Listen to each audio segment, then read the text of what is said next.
사건의 시작이 2020년 12월이었죠. 네, 맞습니다. 나이티라는 닉네임을 쓰시는 분이 바툼에 글을 올리면서였어요. 그때가 마침 4월 이후로 풀배기 구조 변경이 굉장히 어려워진 시점이었거든요. 풀배기 그리고 구조 변경, 흔히 구변이라고 하죠. 라이더분들께 간단히 설명 좀 해주시겠어요? 네, 풀배기는 쉽게 말해 엔진부터 머플러 끝까지 배기 시스템 전체를 통으로 바꾸는 튜닝을 말하고요.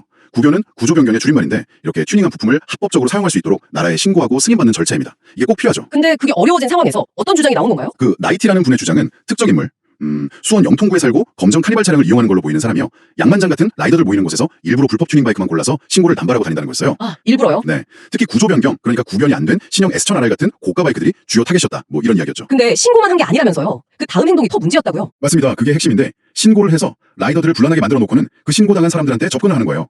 그래서 내가 이거 문제 해결해 줄 수 있다 이러면서 꽤 높은 금액 한 130만 원에서 150만 원 정도 얘기가 나왔는데 그 돈을 받고 구변 대행을 해주겠다고 제안했던 의혹이었죠. 와, 그건 정말 나이티라는 분이 비유도 했던데요. 검사가 기소해놓고 변호사로 나서는 격이라고. 네, 그런 격한 표현까지 썼었죠. 그만큼 부당하다고 느꼈던 것 같아요. 그런데 그 구변 대행 방식 자체에도 문제가 있었다고요? 네, 그것도 지적했어요. 나이티 주장은 서류상으로는 순정 촉매, 그러니까 배기가스 정화하는 부품이죠. 이걸 그대로 둔 것처럼 서류를 꾸몄다는 거예요. 하지만 실제 풀배기 시스템에서는 기술적으로 불가능한 속임수다 이렇게 주장을 했죠. 아, 서류랑 실제가 다르다. 그렇죠. 이런 방식은 나중에 환경검사, 라이더들은 보통 환검이라고 부르는데 여기서 100% 걸릴 수밖에 없다 이렇게 경고를 한 겁니다. 환검은 정기적으로 배기가스나 소음검사 받는 거잖아요. 그 글이 올라오고 나서 바툼의 커뮤니티 반응은 어땠어요? 댓글들이 많이 달렸다고요? 정말 폭발적이었습니다. 댓글이 정말 많이 달렸는데 대부분은 그 의혹의 당사자를 향해서 뭐 소름 돋는다, 진짜 쓰레기다, 라이더의 적은 라이더, 라저그라 중에서도 역대급 악질이다 이런 식으로 엄청나게 격분하는 분위기였어요. 분위기가 정말 험악했겠네요. 네, 그리고 일부 라이더들은 나도 비슷한 제안 받아봤다 또는 내가 저 사람한테 구변 대행 맡겼었는데 이런 경험담을 공유하기도 했고요. 나이티 주장에 힘을 실어진 거죠. 심지어 그 신고자가 특정 바이크 관련 업체의 대표 아니냐 이런 주장까지 댓글에서 나왔습니다. 이야, 정말 커뮤니티가 발칵 뒤집혔군요. 결국 이 문제가 법정까지 가게 된 거죠? 네, 맞습니다. 2021년에 의혹의 당사자죠. 그러니까 카니발 차주랑 관련 인물들이 나이티를 고소했어요.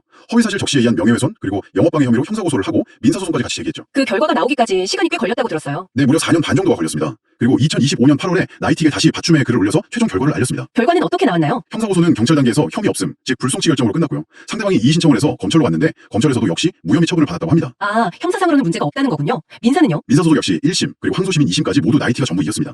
원고, 즉 카니발 차주 측이 패소했고 항소도 기각됐다고 밝혔어요. 법원에서는 나이티의 주장을 어떻게 본 건가요? 판결 내용을 보면 나이티의 글에 다소 과장된 표현이 있을 수는 있겠지만 전체적으로는 진실된 사실에 기반한 걸로 보이고 또 이게 단순히 비방하려는 목적보다는 공공의 이익, 즉 공익을 위한 문제 제기로 봐야 한다 이렇게 판단했습니다. 그리고 중요한 점이 있다고요? 네, 특히 법원이 논란이 됐던 그 구조 변경 방식 자체가 현행법을 위반한 위법한 행위라고 명확하게 명시했다는 점입니다. 이게 굉장히 중요하죠. 위법이라고 판결문에 나왔군요. 그런데 승소 후기 글에서 더 충격적인 내용이 또 나왔다고요? 네, 이게 정말 좀 심각한 부분인데요.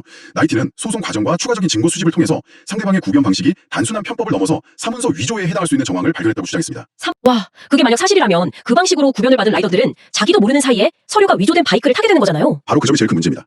서류 자체가 조작되었을 가능성이 있다는 거죠. 그래서 나이티는 이런 방식으로 피해를 입었을 가능성이 있는 라이더들, 특히 신형 S1000RR이나 CBR1000RR 같은 기종 차주들에게 연락을